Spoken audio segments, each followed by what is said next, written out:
Hello, Chris. Happy fall. Yes, happy fall to you too, Hill. Are you enjoying this glorious season? Just as much as I enjoy any other glorious season here. So, pumpkin spice lattes, No. falling leaves. Absolutely not. Tourists flocking toward the diseased vines. It's perfect. They love the red leaves. They think they're special. But they're dying. They're actually dying. They're very virus. That's it. We won't tell them. We'll let them live in ignorant bliss. Perfect. What is it with you and disease anyway? Humans, vines, you're there to help. It's piqued my interest. But this is our Thanksgiving episode. So what are you thankful for? Well, I'm so thankful to still be on this lovely podcast, even though you probably could have traded me out for a much more intriguing and interesting co-host with a far better attitude. True, but you do bring, an impressive flannel collection, some nice friends. That's true. So I'm not just am I a pretty face, but I'm also a fashion icon. You are, and I need your computer to do the recordings. Fair enough. What are you thankful for, Hill? I'm thankful for this podcast and all the cool people we got to meet this year and how, we're really kind of taken off, which is very awesome. And we have hats now, too. We have hats and quarter zips. Wonderful, Hill. Well, stay tuned for another exciting episode with Joel Gott. Enjoy. See ya.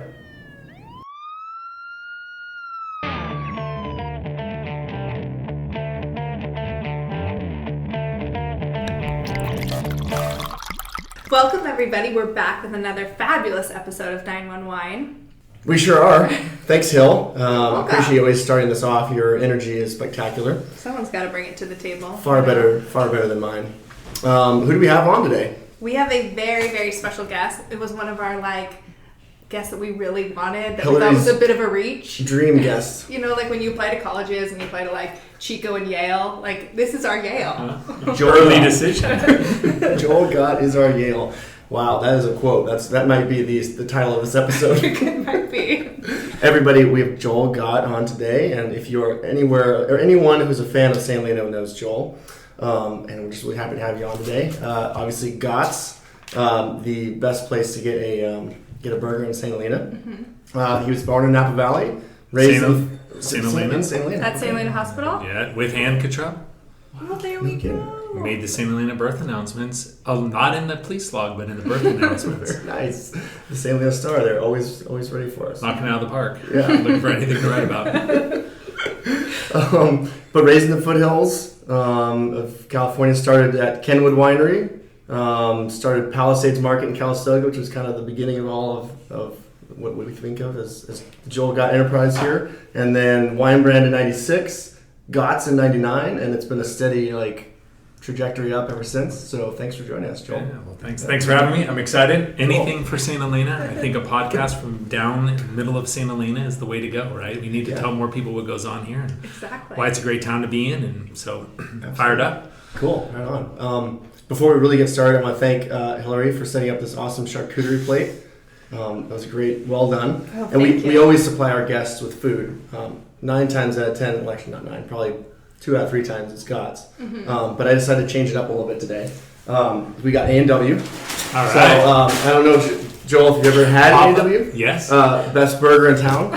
So we've got it ready to go for you. Do you know Tom Redman? No, I don't. Tom Redman owns A&W. I got lots of facts. You want? I can give you a couple if you want. Let's hear it. Did you know that where A&W is actually was the corner of the Chevy dealer? And then at some point in 60-something, the Chevy dealer decided that he had to sell a chunk, the corner, out of his dealership. And that's where Epps was, right? Yeah. That's Epps went all the way around, but it was just before Epps, right? Mm-hmm. And by the way, the dealership used to be where Sunshine is. They moved out of town way down there, and at some point they kind of went under. I don't know what year it was. I think it was early 60s. They sold the corner, and then Tom Redman bought the corner from the dealership and started an A&W. He ended up owning 7 or 8 of them. You'll see him. He walks around town listening to podcasts. He's a great guy. Hear this. We can get him on. Yeah. He'd be a good next guest. Well, and I think, is his wife Lisa Redmond? She has a wine brand. His daughter. Or daughter, I'm sorry, yeah. So, okay. So she has a wine brand off of Dowdale Redmond Wines, I think. Yep. So, cool. Yeah. Awesome. So it's all Bring connected. All back. Absolutely. Tom Redman, though, I will say he's an ingenious guy for St. Helena because he, in the 80s, bought a lot of employee housing. So out of all the restaurateurs in town, he probably has more employee housing than all of us combined. Nice.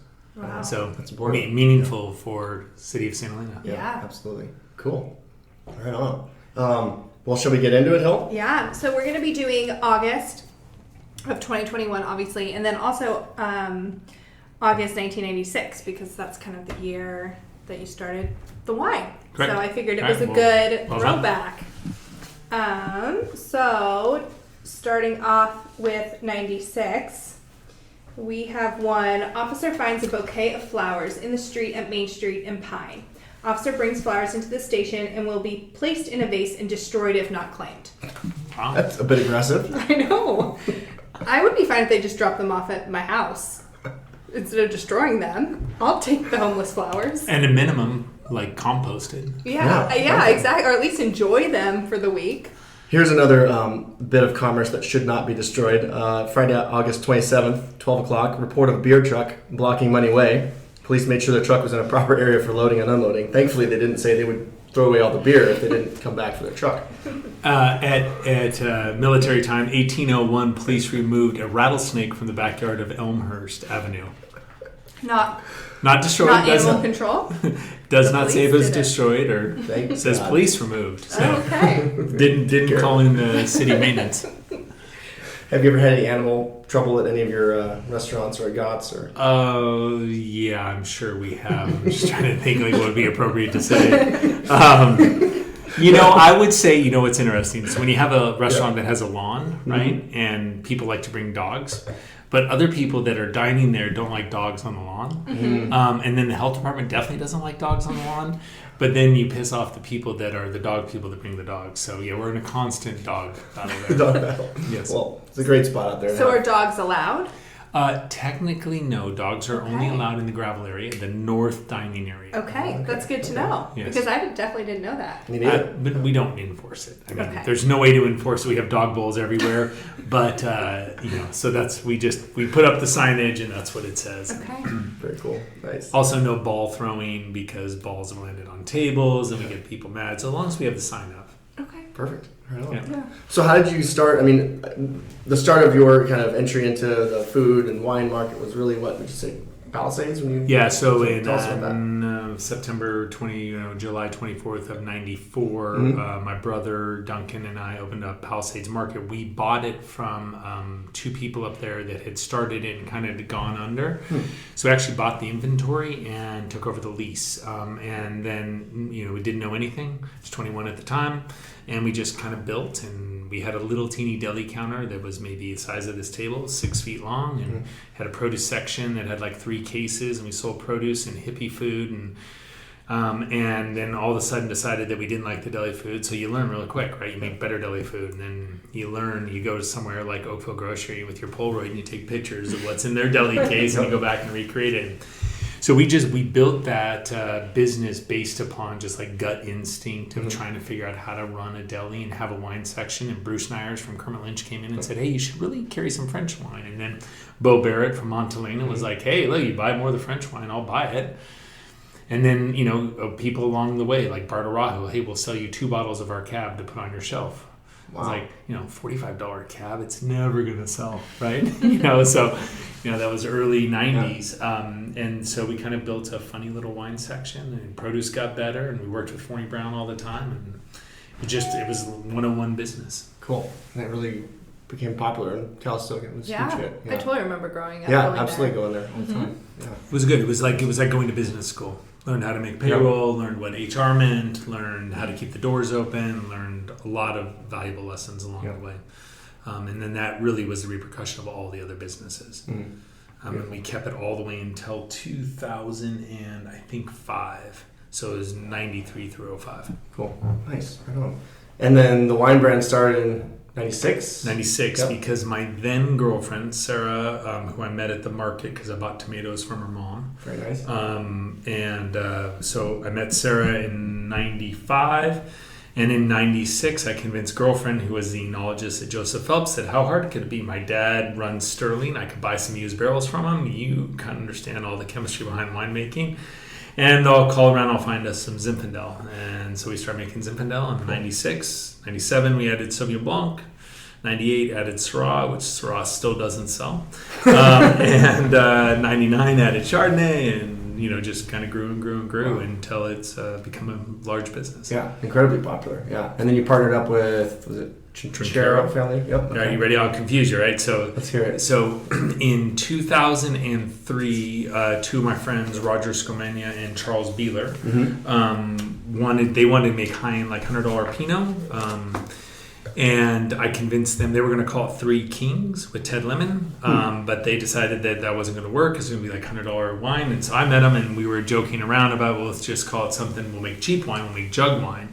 They're like, we love this idea. So we went from Three Kings to Three Thieves, and we started making $10 jug wine, 1 liters of Zin and then Cab. And remember in so the 01 vintage was coming out, 02 was coming out, 03, right? Yeah. And there was a wine glut here. So Napa Cab was like $8 a gallon.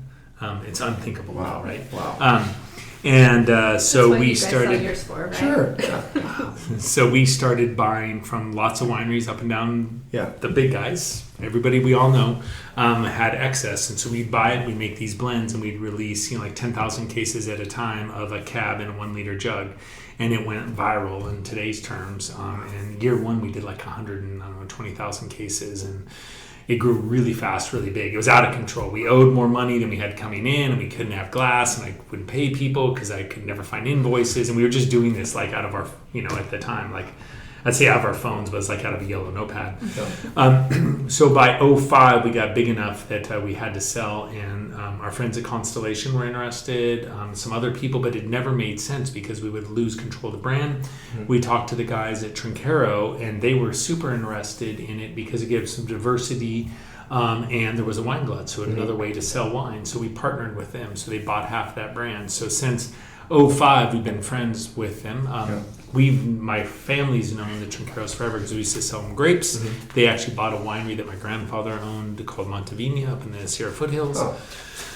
And so for 4 years, we played what we call Rebel Wine Company. We made Bandit Tetra Pak, which is a partnership with the National Parks, and Three Thieves Jugs, and all this other stuff. So 4 years later, they proposed this amazing relationship to where Sarah and I still own the brand, but they do all the heavy lifting for us. So all we do is make the wine. So we are 30 people that are focused on winemaking and grape growing.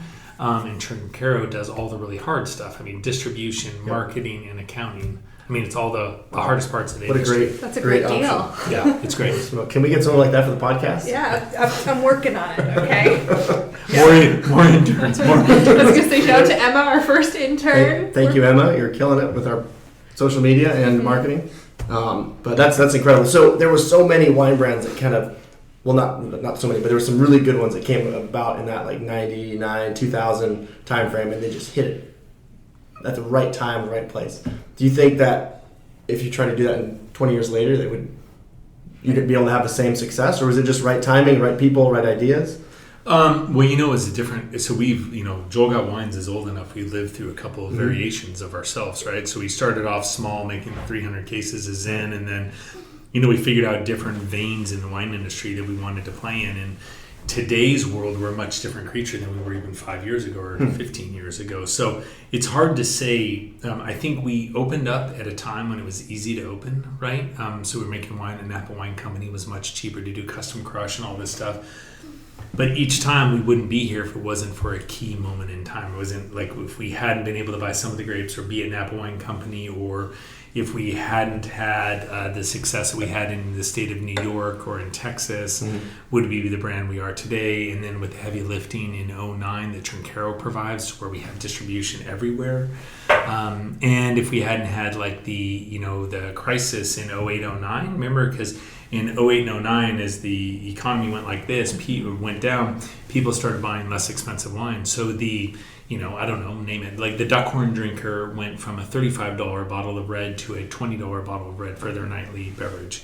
And so things like that exploded our growth. So I think you can still build brands the way we built it, which is over-deliver on the quality of what's in the bottle.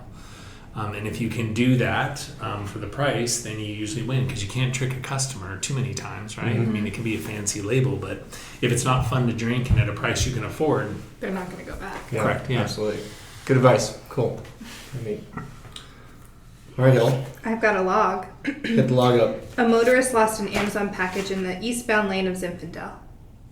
That's it? That's it. Dude, So do they want it back? I was going to say, I want to know what's in the package. That's it. Oh, man. Let's see. Wow, this is a report of a non-injury hit and run. Responsible vehicle was reportedly riding on its rims, southbound Highway 29, passing Mitchell Drive. Sounds dangerous. And then, report of a burst water pipe on St. James with water shooting into the air. Officers determined it was associated with the previously reported hit and run. And that was at 4 in the morning. There you go. Stockton Street resident reports finding a paint-filled balloon attached to front door. Reporting person advised a second balloon had broken on the walkway, causing a stain. Extra patrol requested. Perfect. Here we got small town. 2 juveniles were soliciting money for their basketball team outside Hunt Avenue store. Police determined the boys had permission from the store to sell candy. Doesn't really add up the way they wrote it, but I'm going to go with it. Police helped the Boy Scouts lower and raise a flag at the police station. Very nice. Cool. Okay. Very nice. I had another, good-hearted one. Let's hear it. That was definitely just, small town happiness. Officers were asked to do a birthday drive-by for a 7-year-old. Absolutely. Cute. Very nice. Similarly, August 29th at 12, an officer read to a kindergarten class at the primary school. Right on. Good. Right on. No complaints about that. All right. What are we drinking to get us started here today, Hill? We're drinking some rosé, but I'm going to let you talk about it because sometimes when I talk about wine, it doesn't come out as lovely. Are you kidding me? You know more about drinking wine than I do about drinking wine. So we're drinking Matt Morris's Charbonita today, which is a Charbonneau rosé. He gave this to us, to the podcast, and figured it was a great time to open it. Grown by Peter Heitz and produced and bottled by Matt Morris. So shout out to Matt for some great rosé for today. It's pretty darn tasty. It's good. Yeah. Really good. But now I feel bad. I showed up. No gift certificates. No wine. Okay. No.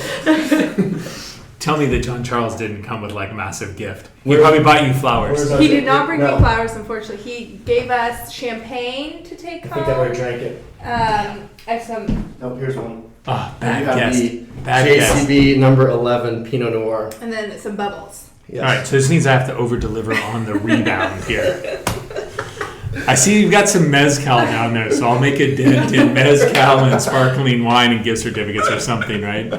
I don't think anyone knows this, but before our first episode ever, we drank mezcal, didn't we? We did to get ready to get the courage to get up. the nerves. Yeah. Scalp tightener, right? Mezcal is medicinal, kind of pulls your Yeah. scalp Oh, back. yeah, it Yep. definitely does. Yep. We then learned after that episode we should not record on school nights because We hurt the next day. Yeah. Oof. But that was a fun one. That was just the only one Hillary and I have ever done one-on-one, and it turned out great. Turned out fun. Yeah. Everyone said, "Oh, it's like we're listening in on your first date," and we all laughed very heartily at that.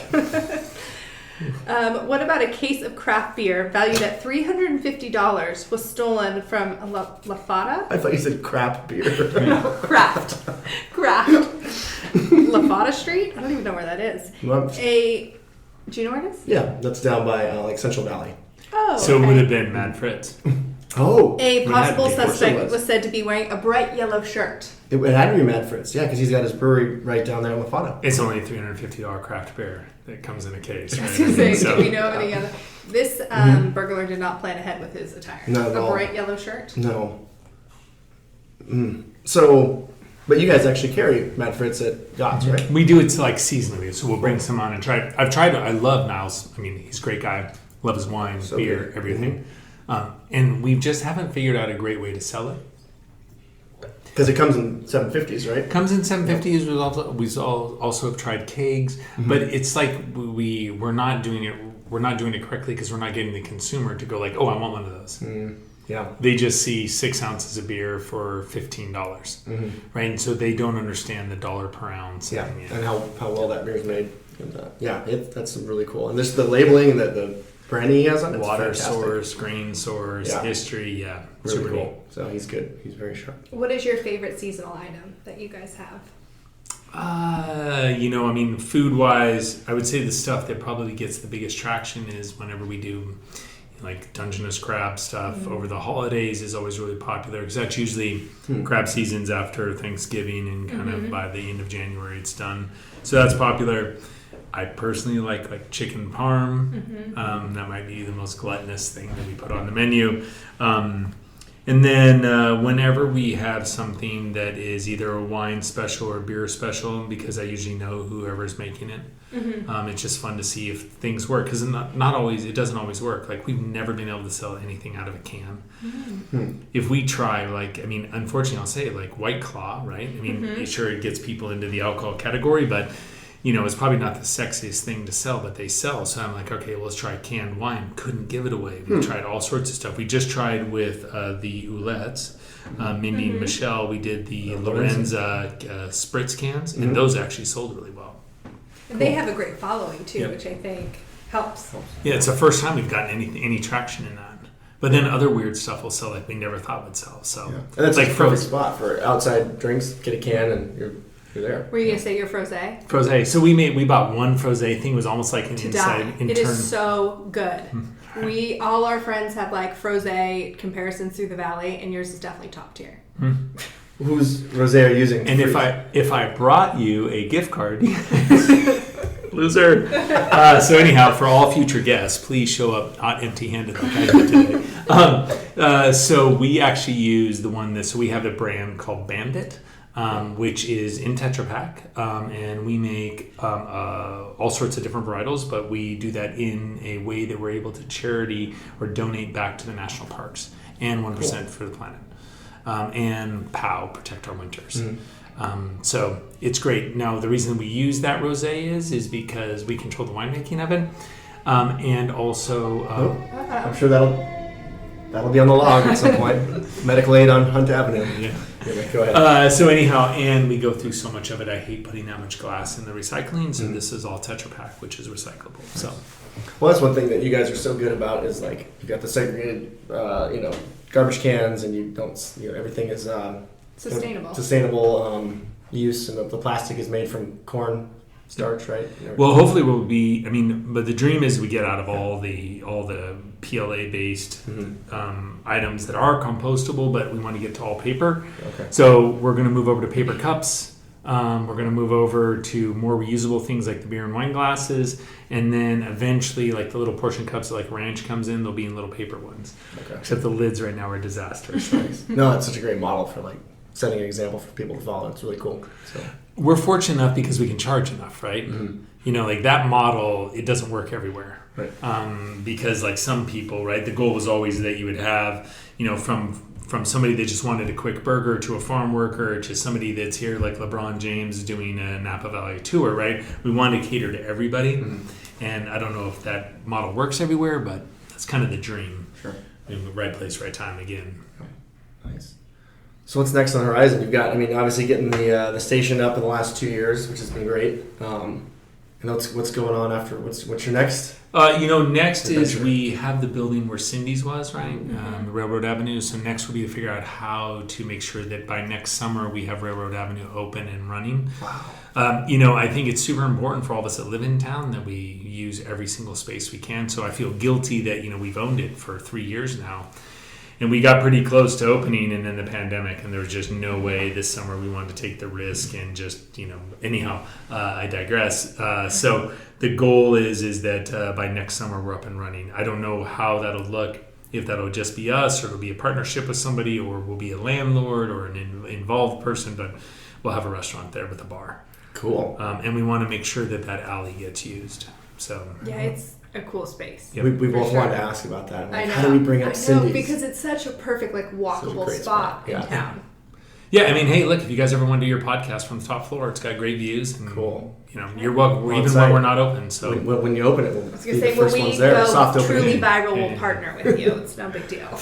Well, no. But if you guys ever want to do one of your podcasts up there, and so whatever, a different venue for the right guest. Yeah, absolutely, very cool. Well, yeah, there's so many of these little spots like that, and Terra, where they were at, which is empty, and unfortunately, Terra's going to become a real estate office. Really, is that what's going on? Yeah, that's too bad. I miss the ramen because that was such a cool place. Yeah, I loved going there just for appetizers. The staff was always so goofy, and the whole thing. It was like dead pin drop quiet in there. You go and have like a margarita and 2 appetizers. And I love that place. So cool. Yeah. Well, we were talking about this earlier. Just St. Helena itself just has so many open spots, and it's hopefully we can encourage some more growth here, and get some of these places filled up because we kind of lose out a lot to other places like Yountville or Napa because with Napa's downtown being built up a lot more, it's people don't venture up here, or if they do, they don't stay up here, right? They just go back to Napa and they don't.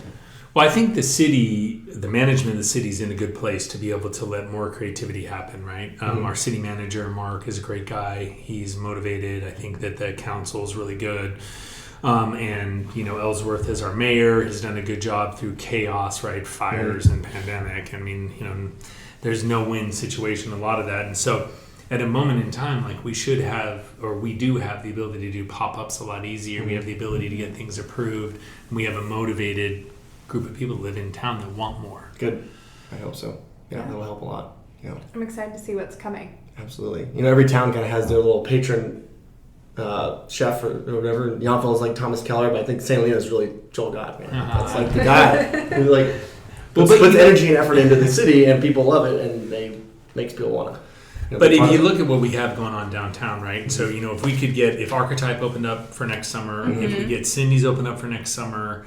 And we've got, Jude's doing, great stuff there. I mean, he's only 5 days a week right now, which is actually kind of cool. And that's true chef owner in the kitchen. I love that. Remember when at the pottery place, sorry, I'm drawing a blank on the name. Hold on. Carter and Company. Carter and Company. Nice. Thank you. Nice. When they were doing the pop-up dumplings in the back, Oh my I thought it was super cool. And so we need to encourage people to do more stuff like that. Yeah. I was say Erosion just opened their little brewery too. Yeah. And you went there the other day. How was it? I did. It was good. So I went off menu and I ordered a pastry stout, and then they also serve ice cream on the side. So then I got vanilla ice cream on the side and made my own root beer float. Wow. Alcoholic root beer float.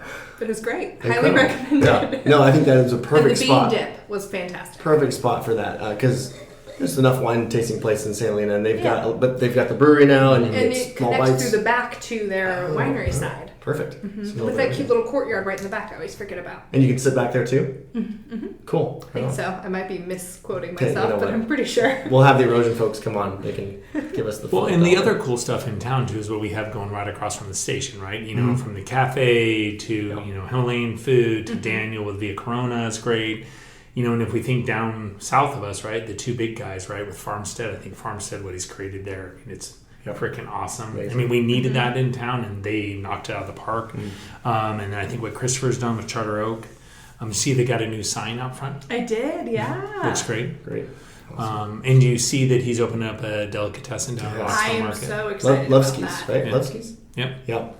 So, then we just all got to pressure him when you see him. Like, what about the Cantinetta? Because remember when that was a deli, when it was Trevina? That's right. Or it was like a food, I don't know, snack shack, we'll call it that. Yeah. But maybe we get something cool in there, too. That's a good point. Absolutely. So there's good options. I don't know, do you guys know what the status is of the restaurant up at the Grandview Hotel? Which? The Acacia House? Acacia. Yeah, okay. I think it's the same. It's still Acacia House. I think so. My assumption was it's staying the same. It was just Aaliyah was the name of the hotel. And they changed the hotel. I think did Marriott buy the hotel? There was a change of ownership there. So they changed the name, but I think Acacia House. My understanding is the restaurant's the same. I don't know. I haven't been though since that opening, and that was like 6 months ago. Yeah. We need a restaurant guide for St. Helena, right? I know. For all the people coming up here, a reason to dine in St. Helena. I have like a Post-it saved on my phone that when everybody comes, it lists every restaurant with all my favorite orders. We'll just publish that. Wow, that could be like the new big thing. Like, so, what's your favorite order at Anna's? Well, at Anna's, it's a Coors Light. Coors I have Latte. found that is my safest order at Anna's Cantina because I found if we're ordering anything stronger, my head is going to hurt the next morning. Smart lady. And typically we've done a round of Goose before we make it to Anna's. So Absolutely. Speaking of Anna's, there was a little drama out there the other night. That's what we were talking about. Do you want to? You were potentially in the area when this happened. Do you want to expound on this a bit more? So when I arrived, Charlie didn't check our IDs. Someone else checked our IDs because I think Charlie was having to have a moment to recover, and his shirt was ripped. I think there was a tussle. Yeah, I heard there was a guy from Texas who apparently wasn't allowed in or had some issue, and he assaulted Charlie the bouncer, which is it's pretty lousy. Yeah. So I think he got hooked up and probably made it into jail that night.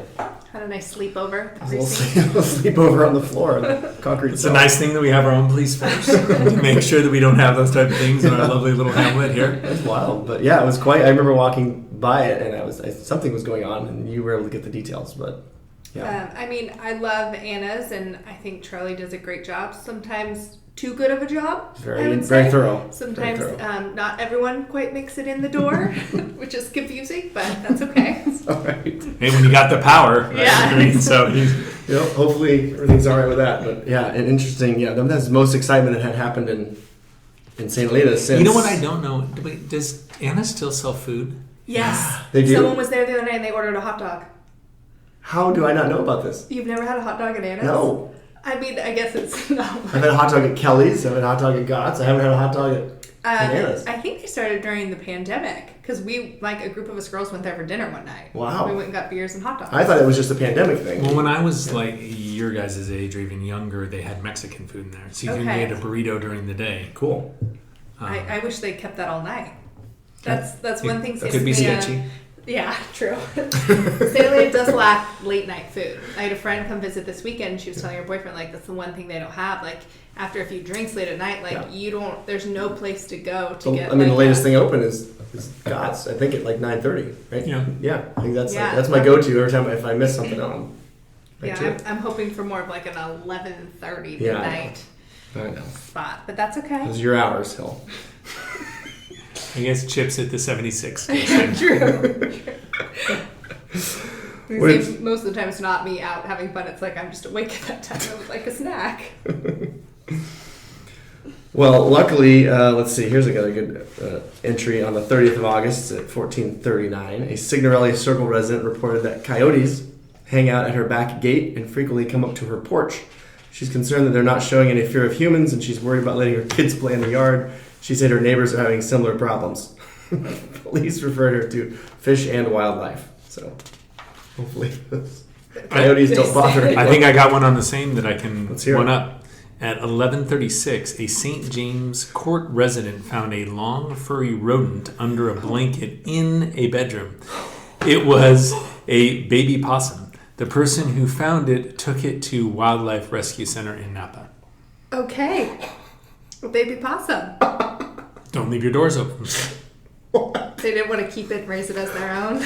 Now, on a different note, but same on the west side of the tracks, a caller said a timeshare, well, we know that's controversy right now. Picasso. So, yeah. So, I mean, anybody, timeshare. Unit had a bright light that was shining right into the caller's house on Kearney Street. And I think Kearney Street has some very large Picasso signs on it. It very much does, yes. Every time I run up there, I see a lot of anti-Picasso. So, which we've had the Picasso conversation the last 3 times on. How do you feel about it? Not to be on the spot, but I don't think there's a win. Yeah. I'm a believer in we need balance in town. So, do I want a bunch of them? No. Mm-hmm.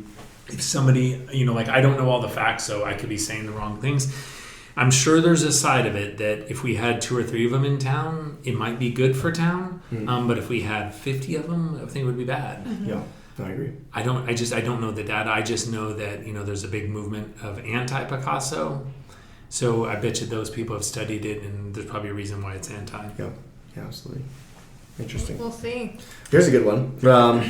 On the 29th, 21-27, 9:30 at night, report of a drunk man in a white tuxedo yelling inside of a Main Street restaurant, telling other guests to leave because the restaurant is dead. In a white tuxedo. Did he escape his wedding? It seems like a movie. It seems like... I wish we knew what restaurant That's wild. I don't know. White, and who goes anywhere on Main Street in a white tuxedo? That's why I think he fled his own wedding. He probably I did. think it was at the Catholic Church and he just walked up a block. Needed a snack. I'm done. At 8:29 in the morning, a woman reportedly complained about bats at the cemetery, and now approximately 1,000 bats are dead. Police took a report. Oh. Wow. That's big news. I would hope we would have heard about that. Like a swarm of Corona bats. It's a little worrisome the way they wrote it, right?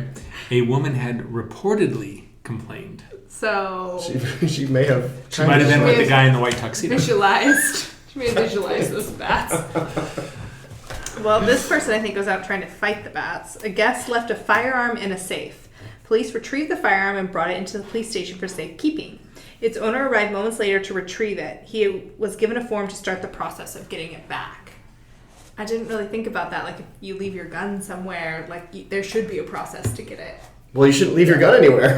Yes, but I mean, if you do, it's nice they're not just giving the gun back to a random person that comes in. Do you get what I'm trying to say? I agree with you.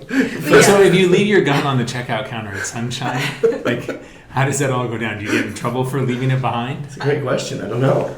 I've never done it. I tend to keep my gun securely either on me or on you guys should get Matt Smith in here from Sunshine. Because he knows what every single resident in town drinks. That's a good idea. Think of what he knows out of that wine aisle. Wow. That's a very good idea. Yeah, that's good. He'd see you and be like, oh, you're the Aperol guy.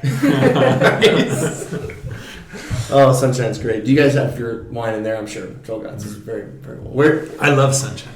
How many states has Joel Gott distributed in? All of them? Yeah. All of them. Wow. Yeah. And how many cases are you guys making every year now? We can't tell you that stuff. Secret. We're over 1,000. Absolutely. Wow. Intense. No way. It's not wrong. Have you ever thought about making more wine? Like, not more different but more like another every label. day. Every day, yes. Really? So, here, I'll tell you, want to talk wine stuff that's kind of fun. So, Sauvignon Blanc is a super important varietal to us, right? So it's my wife Sarah and I, that's basically all we drink. I love the way we make it, blah, blah, blah. So it's last year, we only made about a third of our Sauvignon Blanc. We made 70% less cases last year because of smoke taint, right? Yeah. It's a horrible thing. Most people don't even know how it works. But so we missed 70% of our crop. So we're going to run out of Sauvignon Blanc. So we decided, okay, well, we'll fill the shelf because I don't want to lose my placement at Safeway, right? It's amazing. We'll make Sauvignon Blanc in New Zealand. And then we'll ship it up here, and we'll do a limited bottling, about a third of our production of New Zealand Sauvignon Blanc. We'll make a third of our Sauvignon Blanc early in this year. What could go wrong? Then there was a global logistics shipping crisis. So it got stuck in a ship that was crossways in a canal somewhere and couldn't get out. No, thank God. Actually, I think we had foils on that one. Foils. Did you really? Yeah, I think so. I don't really know. No, it might have been something with Tetra Pak. Something was in there. At that point, my brain just refused to take it Suez Canal. But 2/3 of our Sauvignon Blanc is still sitting in New Zealand because we can't get either a container, a bladder, or a ship to get it back here. 1/3 of it stopped in Panama for an unknown break on its travel up here. I bet you're not going to have as much wine as you had leaving Australia or New Zealand. Correct. Yeah. Wow. So anyhow. So it's still in process. Yeah. I don't even. I'm going to be really old by the time we actually buy it. The aged Sauvignon Blanc.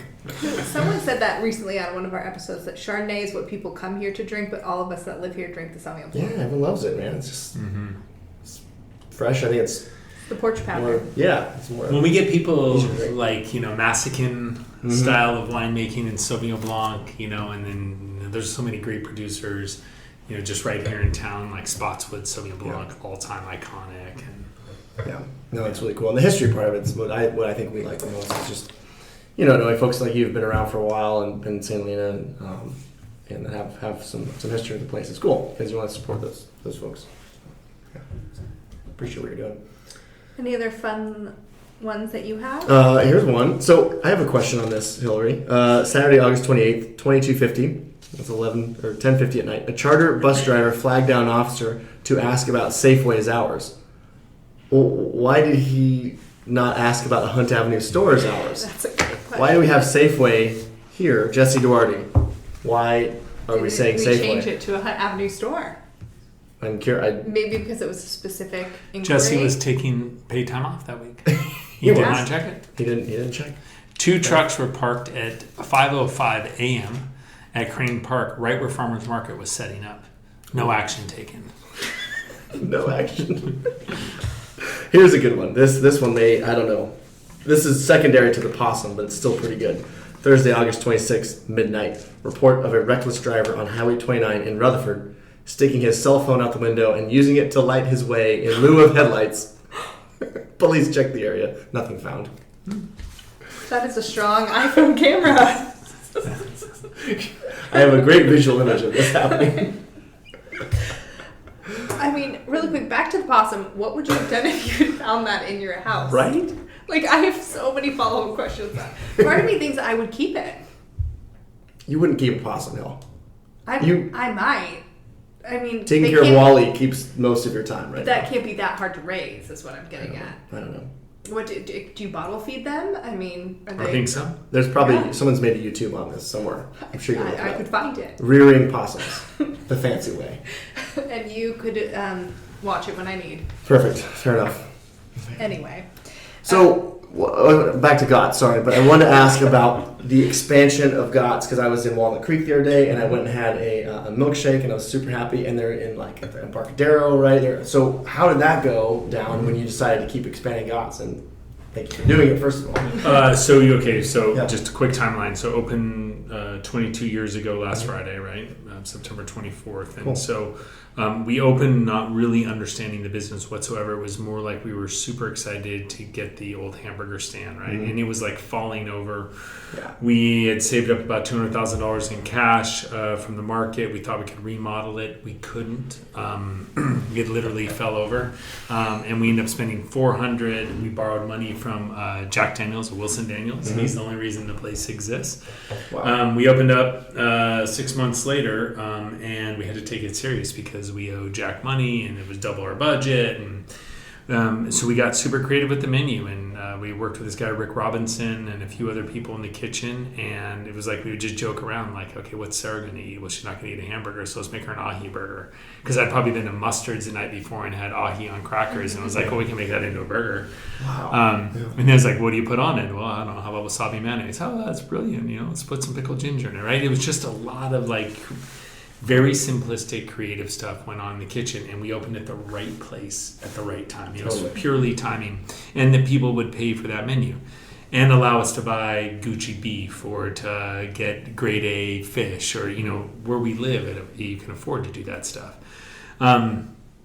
So 3 years later, Steve Carlin, who for Joseph Phelps ran Oakville Grocery, he was the mastermind behind it. He left, went out on his own and became a consultant for markets, did a bunch of stuff, including San Francisco Ferry Building with the Meanies, and called me and said, Joel, you need to come down and open a store here. I'm like, I am not opening a restaurant in San Francisco.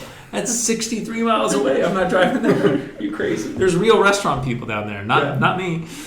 So anyhow, a year and a half later, he convinced us to come down. And so we opened up, I don't even remember what the date is. I should know it. But anyhow, so we opened up February 14th of 04. Wow. So a long time ago. And that long ago. That's incredible. Yeah. We were like one of 4 businesses open there. Yeah. And I remember opening up and huge thinking, now. There's so many different little, it's like a huge Oxbow market down there. It's amazing. I remember opening up thinking like, whoa, we made a mistake here. There's nobody on the marketer.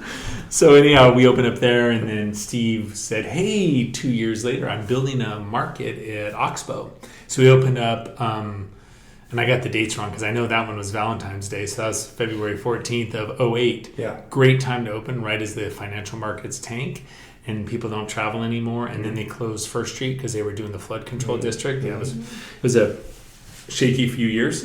And then Steve Carlin called again and said, hey, you guys should really check out Palo Alto. And then we didn't really follow up on it. Years later, we went back down to Palo Alto and opened up down there. I don't remember how long ago. And then Walnut Creek.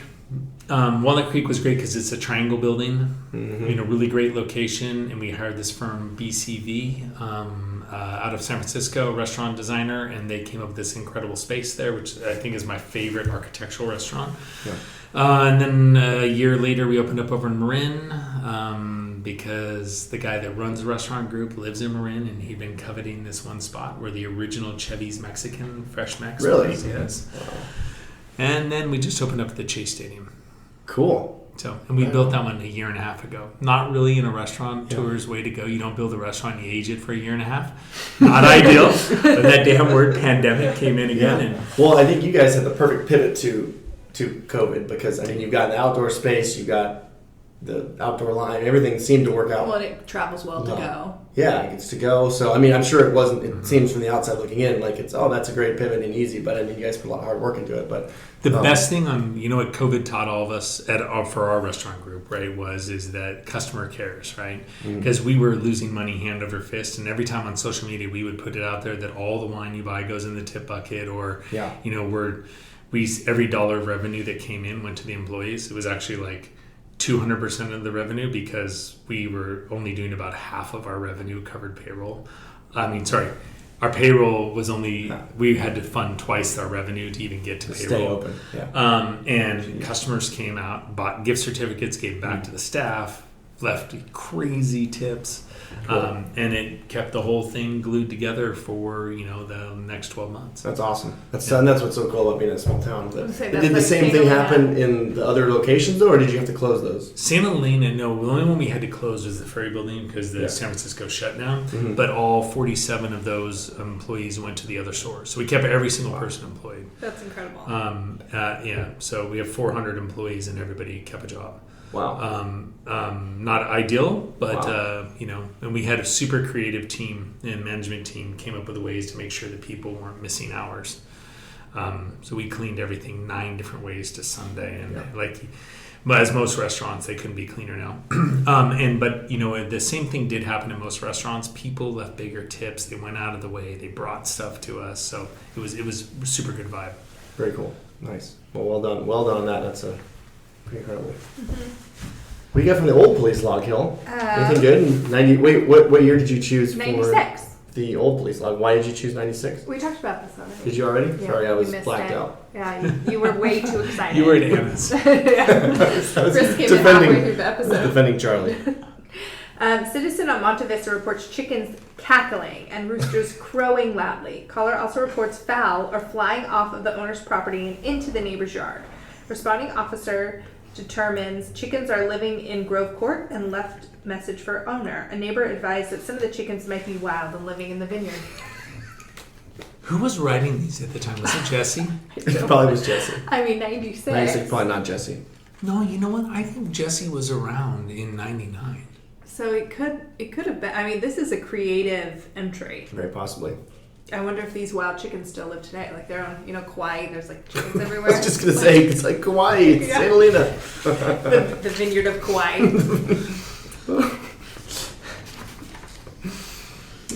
Let's see if there's. Oh, this is very prevalent to today. Citizen reports a subject threw a lit cigarette out of a car window on Highway 29. Reporting person followed subject to a parking lot of a local restaurant and advised that Santa Helena had just had a big fire and subject should be careful about throwing out cigarettes. Subject denied throwing out the cigarette until reporting persons advised that the projectile hit her car. And then he admitted to it. Yeah. Apparently. Fair enough. Wow, even in 96, people were fire conscious. Yeah. How did you guys do during the fires, Joel? Business goes away, as we all saw. Yeah. Remember, was it last year? That's it. We're 1 year anniversary. Because I was sending... Wow, you're right. Here's that. No kidding. I know. Here's that never happening again. Do we reverse cheers that? I had to say we can't cheers. Yeah. Wow. But you're right. That was 1 year ago. I would say the most amazing couple points on the fires that I thought was interesting that I had no idea. I didn't realize how many prisoners came and fought the fires. Mm-hmm. We were out delivering food all the time, right? We just load up as much food as I could take from Railroad Avenue or Gott's. And we'd go out and find like the CHP guys block in Howe Mountain. Nice. We'd go up, find firefighters on Old Howe. All over. I just went over. I just drove everywhere. Because we had a water truck, so they let you go anywhere. And the prisoners were always amazing. They were super young, tons of them. And very respectful, and they were what we would see is most of the time they're out at night working, which I had no idea. And then how many people came from all over? We saw this group from New Mexico several times on Old Howe Mountain Road because that was like a big defense line for several nights, and they were a group of guys and girls all out in New Mexico, and they were there on mutual aid. Cool, kind of amazing. I had no idea. Awesome. Well, thanks for doing that because that was pretty awesome of you. But the king of the fires was Rigucci, right? Oh, for sure. Yeah. Between him, let's see, Matt Harden, Mateo was Avery out was like there. running around Stony Hill and Bergman and that whole area protecting, Bouthé Park. Did a really great job. And I was in the citizens of St. Leo fought more fire that week than most firefighters probably fight. I mean, it's just wild. So it's just all hands on deck, I Yeah. feel like. Yeah, it was. That's pretty cool. But what's amazing is, right, we've had 5 years. Yeah, everyone's Like, I've been used here to my it. whole life, right? Yeah. We've never had... never been this way. Never. Yeah. So, I mean, Mother Nature seems to have changed. Yeah. No, it's just a moisture problem. There's just not. It's just everything's just dry, and there's just no rain. And But it's cold out and moist today. I know. I think we're gonna have an early season this year. I think it's gonna be we're gonna get early rains. All the old timers say that all the acorns that fall, the more acorns you That get fall. quicker, means that it's gonna be a quicker, longer winter. So I hope so. I hope And so. hopefully that Farmer's Almanac advice is accurate. We'll see. It sounds very scientific. Absolutely. But then hopefully that means we don't have a longer flu season. Well, I don't know, Hel. Tapped out. But what about an employee at a local business reports a subject who appears, sorry, this is like 0.8 font, appears to be asleep on his scooter very near the train tracks on Pope Street. Responding officer finds subject who advises he is waiting to watch the train go by. Did you ever Put pennies on the train track? on the train tracks? 100%. Of course, all the I time. remember doing that all the time. We would run down to the end of Kneebomb Lane, put our pennies and quarters or whatever on there, and then they used to throw Candy candy at Yes. the kids. Dum-dums. They throw dum-dums at the kids. And I guess I'm now very it's a upset they don't do hazard. that anymore. Diabetes is too Especially when you're 37. Go away. Stop running by the train. Oh, no, it's just that kid who drives the four-wheeler by the train. That's usually me.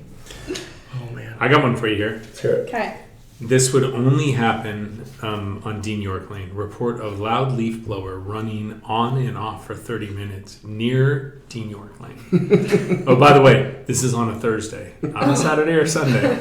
Thursday. In the middle of the day? What time? This is August 12th. So this is... At 1 o'clock?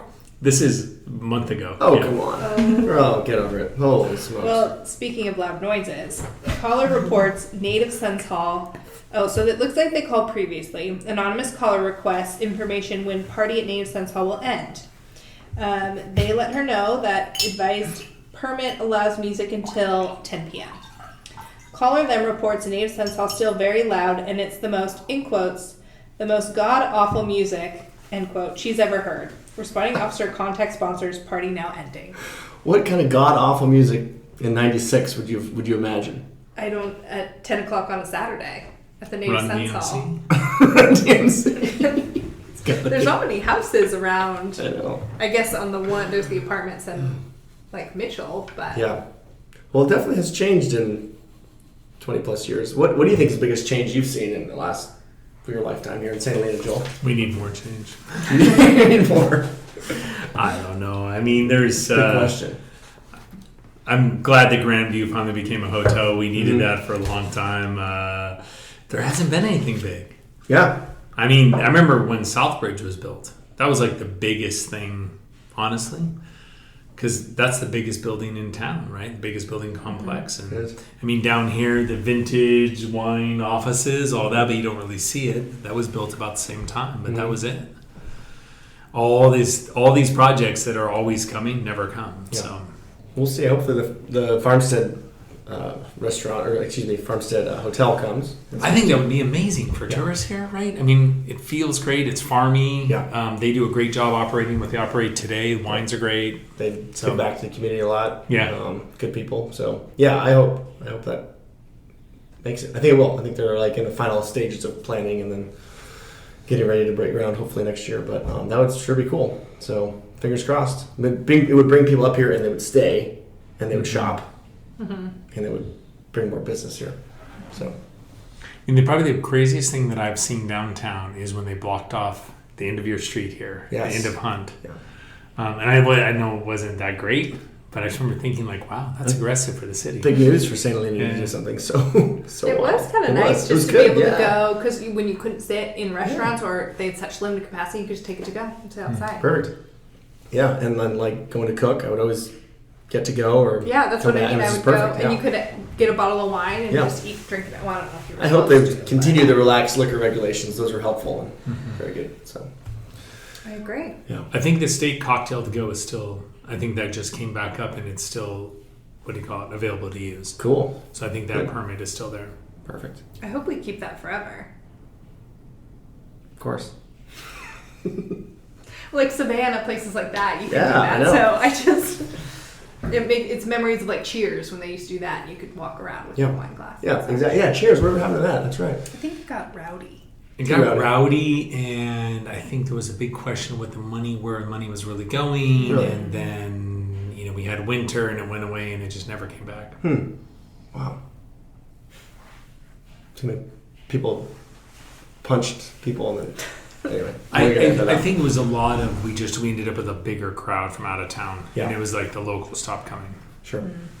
Because that crowd was probably a little more aggressive than what we were thinking was going to go on. I mean, have you seen our crime? It is. Yes, it's Pretty intense. Pretty intense.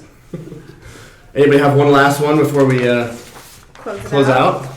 Anybody good one? There you go. Let's hear it. Let's see here. This would be 8 p.m. on August 5th. The railroad arms are down and the red lights were flashing on Fulton Lane. That made me pretty slow. Welcome to St. Helena. Hopefully they were able to find an alternate route. There's only a couple. To Fulton Lane? Yeah. That's kind of it. There's a few. No, on Fulton. Yeah, it's on I Fulton was going to say, proper. are you cutting through the vineyard? Just go through the vineyard. Yeah. Like, yeah, I guess you could cut through. The Bonies. Yeah, but I don't think they want us. Probably not. Sorry, Matt and Amelia. Anyway, Cool. well, Joel, thanks so much for coming on. Yes, thank you. Your contribution to St. Helena really is awesome and amazing. Thank you for everything you've done in keeping this place relevant and giving back to the community. And it's really special, and we appreciate you. And Even though I didn't bring anything? Even though. Yeah. Damn. You're We still the only guest. Home an A&W cheeseburger. Still the only guest that showed up empty-handed. Tell Tom Redmond that we're supporting A&W too. Tom's a good guy. He'd be pretty entertaining for you guys. We might have to do that. We'll get Lisa. Maybe we get Lisa and Tom and talk wine and A&W.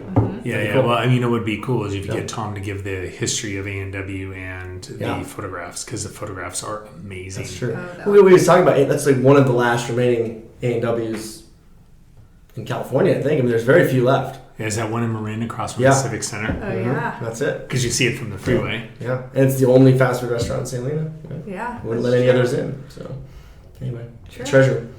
We usually take this time to say, where can we find Joel Gott wines? But I think they're everywhere. Yeah. I think you can go literally to any supermarket, wine shop. I heard a great quote Wherever. from Chuck Wagner, Candace, right? Thin and wide. Thin and wide. Thin and wide. So Nice. you get your wines everywhere you can. I think that's what that meant. Because I don't know how you go thin. Perfect. Well, thanks you guys for having Thanks. us in. Yeah, For having absolutely. me in. We need more stuff like this in town. So, Well, it's, again, production quality is low, but the authenticity It's high. is high. all right. Thank you. Cheers. Cheers. Yay. Okay. All right, everybody. Thanks for joining us for that last episode. As you heard in the beginning in the intro, Hill has hats for sale. So she's going to explain how to get a hat for your next hat required event. So it sounds like we're all going to the Kentucky Derby now, which I'm down for. But DM us on Instagram, and we're happy to connect you with getting a hat. We are happy to mail them, so it's $20 plus shipping, and no handling fee. I'm going to cut that out. And we're excited to see everyone wearing around the valley, the country, and beyond. Absolutely. Thanks for listening, everybody. Bye.